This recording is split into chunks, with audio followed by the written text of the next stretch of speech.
Assalamualaikum warahmatullahi wabarakatuh.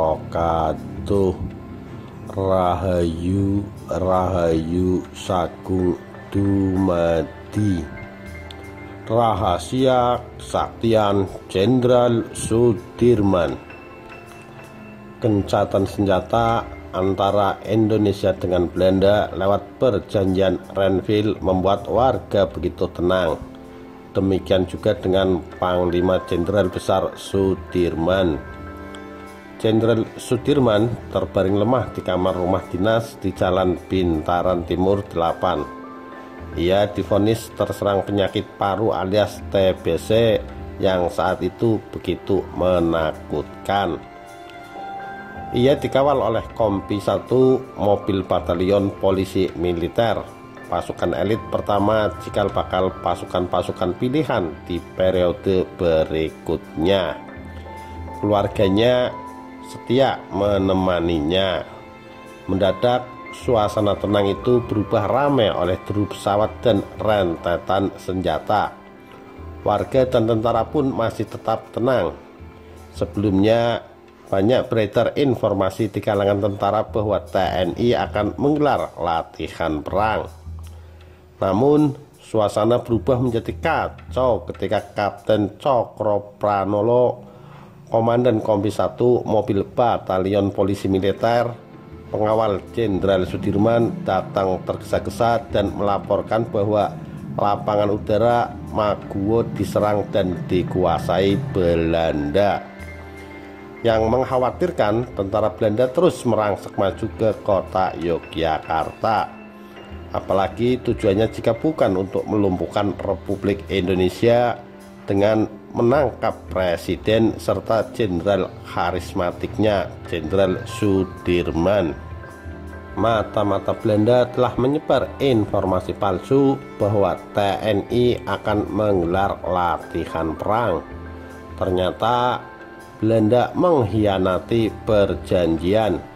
Pengawal Maguwo tidak imbang dengan pasukan Belanda yang menyerbu, makanya bisa dilumpuhkan dalam waktu relatif singkat, kata mantan ajudan Jenderal Sudirman, Mayor Purnawirawan Abu Arif. Jenderal Sudirman yang sebelumnya lemah tak berdaya mendadak seperti mendapat tiupan energi. Ia terbangun dan berdiri. Jenderal yang lembut ini marah. Ia marah lantaran Belanda berkhianat. Kemarahan telah memacu adrenalinnya sehingga punya energi untuk melupakan bahwa tubuhnya begitu lemah. Ia pun langsung mengeluarkan perintah-perintah. Terpenting adalah memastikan keselamatan Presiden Soekarno. Atasannya langsung. Sebagai jenderal TNI, ia pun telah siap berperang. Tapi bagaimanapun sebagai panglima, ia harus menunggu perintah presiden. Lantas ia pun memerintahkan pengawal setianya Suparjo Rustam untuk menuju menghadap presiden. Tetapi ia gagal lantaran tertahan di gerbang. Kompi 3 pengawal presiden tak percaya dengan Parjo. Dalam kondisi perang, kami memang sudah didoktrin untuk tidak mempercayai siapapun, termasuk pasukan TNI sendiri.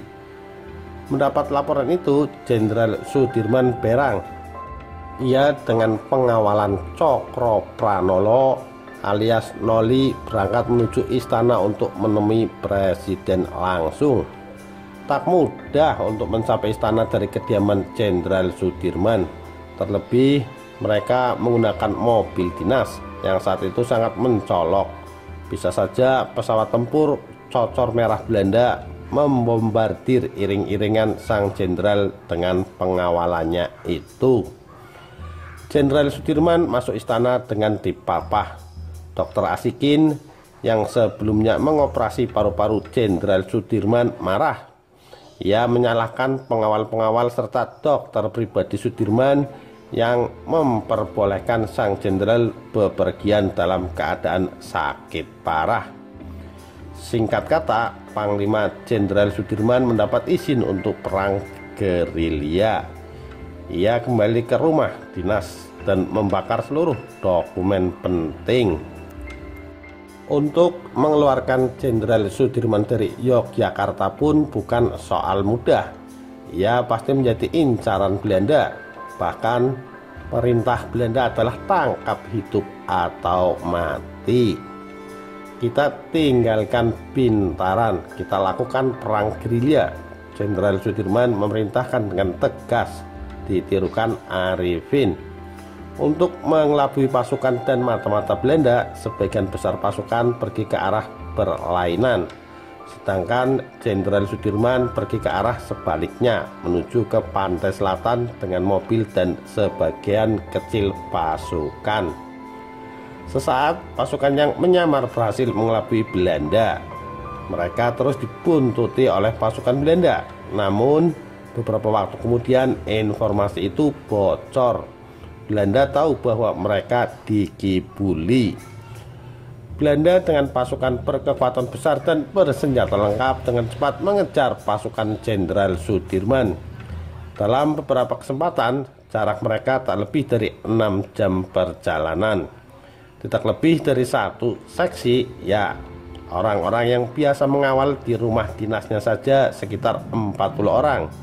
Dia mengungkapkan, berhari-hari mereka menyusur hingga sampai ke Kediri.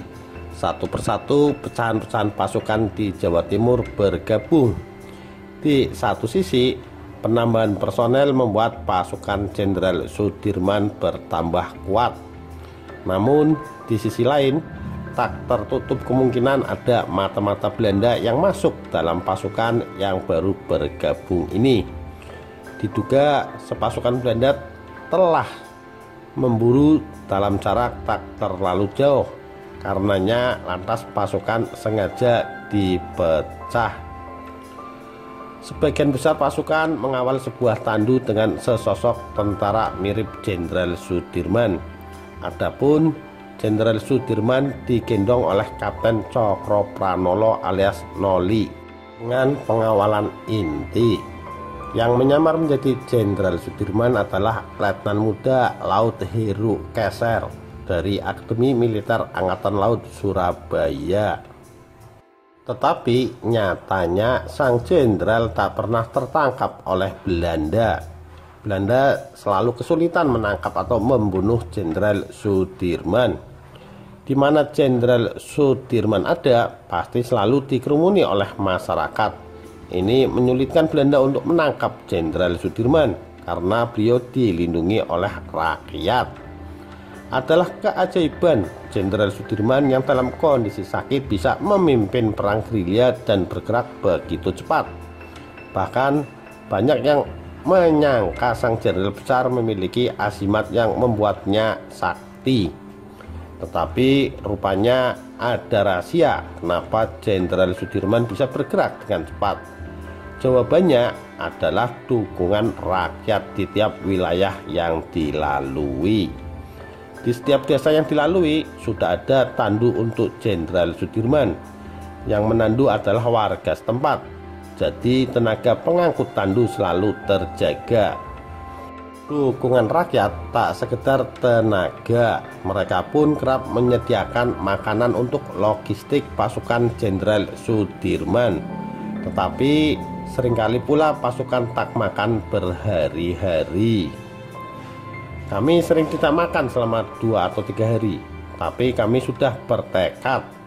Belanda bisa menangkap Jenderal Sudirman, tapi harus menghadapi kami dulu sampai mati.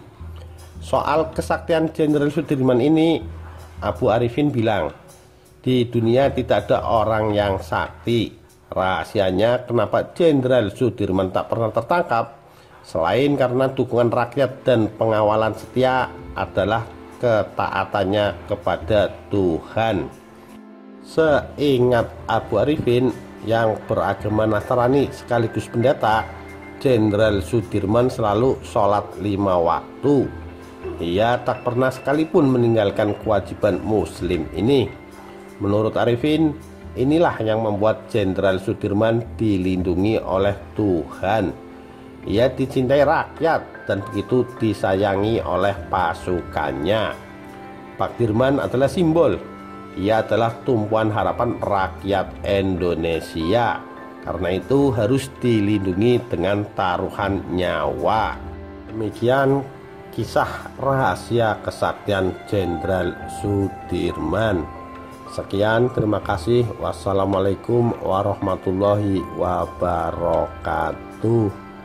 Rahayu Rahayu Sagung Dumadi.